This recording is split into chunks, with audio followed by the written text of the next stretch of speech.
Welcome to Auto Resolve. In this guide, I will show you how to fix SPLITGATE error, reloaded crashing, lagging, or black screen issue on PC. Fix 1. Update graphics drivers. Step 1. Open NVIDIA, AMD, Intel GeForce Experience or Radeon software. Step 2. Check for latest GPU drivers. Step 3. Install updates and restart PC. Fix 2. Verify game files. Step 1. Open Steam or Epic Games Launcher. Step 2. Go to SPLITGATE Properties Local Files. Step 3. Click Verify integrity of game files. Fix 3. Run as administrator. Step 1. Right.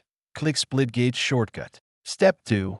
Select Run as administrator. Fix 4. Disable full screen optimization. Step 1. Right. Click SPLITGATE. X. Properties compatibility. Step 2. Check Disable full screen optimizations. Step 3. Click Apply. OK. Fix 5. Adjust graphics settings. Step 1. Open Game Settings Graphics. Step 2.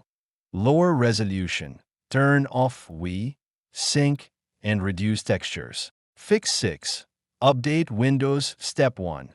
Press Windows plus I update and security Windows update. Step 2. Install pending updates and restart PC.